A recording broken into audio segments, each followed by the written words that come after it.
많은 국민들께 인사부터 올리겠습니다. 전체 반팔 간격으로 좀 벌려주십시오. 반팔 간격. 총원 차렷.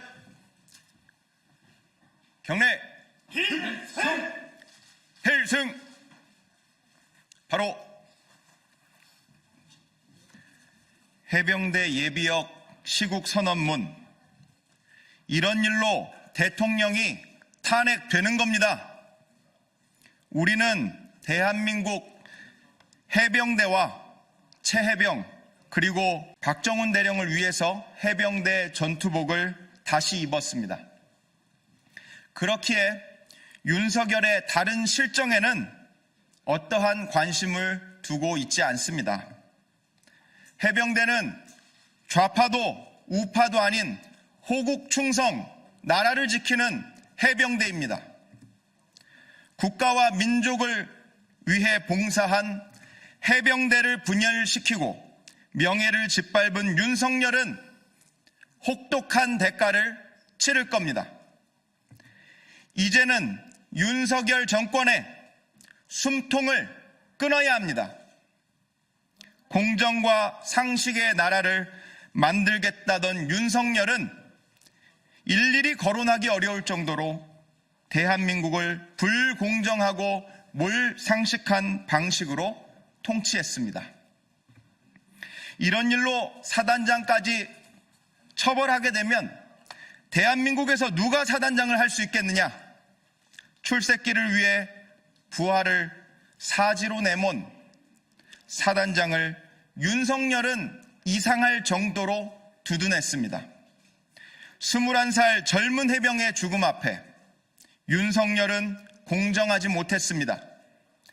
국방부 장관의 결재가 끝난 사단장 등 8명 과실치사 혐의자에 대한 경찰 이첩 조사 결과를 법을 어기며 이첩 보류를 지시하고 법을 어기며 사건을 회수하여 누군가를 위하여 재수사했습니다. 오히려 개정된 군사법원법에 따라 법을 지켜 직을 수행한 박정훈 당시 해병대 수사단장을 보직 해임시켰고 집단 항명의 수괴로 몰아 1년 넘게 항명죄 재판을 받게 하였으며 군 검찰은 징역 3년을 구형하였습니다. 어느 하나 상식적이질 않습니다. 한 사람의 경로가 대한민국의 법치와 공적 질서를 문란케 하였습니다. 당신의 횡포로 정부, 군, 경찰, 검찰, 공권력의 권위는 훼손된 지 오래입니다. 최해병의 죽음을 온당히 처리하지 않아 온 나라와 국민을 병들게 한 것입니다. 국가를 위해 충성하고 명예로 살아가는 군의 윤석열은 부당한 명령을 행사하여 군의 기강을 어지럽혔습니다. 윤석열은 안보를 팔아 대통령에 당선되었지만 정작 지금 대한민국의 안보를 위협하는 가장 큰 리스크는 바로 윤석열입니다.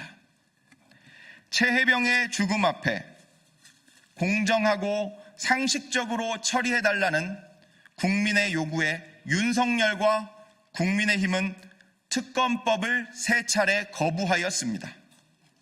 자신의 책임을 면피하고자 국방의 의무를 다하다 숨진 해병의 죽음을 정쟁화한 것입니다. 수사 외압의 주범인 윤석열 정권에 특검을 요구하는 것은 처음부터 불가능한 것이었는지도 모르겠습니다. 윤석열의 말에 따라 죄를 지었으니 특검을 3번이나 거부한 것 아니겠습니까? 최해병이 떠난 지 1년하고도 5개월이 지났습니다. 우리 해병대 예비역들은 더 이상 절차 지켜가며 기다리지 않겠습니다. 수사 외압의 주범 윤석열을 선탄핵하고 후 진상 규명하기 위해 오늘의 선언에 그치지 않고 행동할 것입니다. 끝으로 각계의 시민들과 단체에 호소합니다.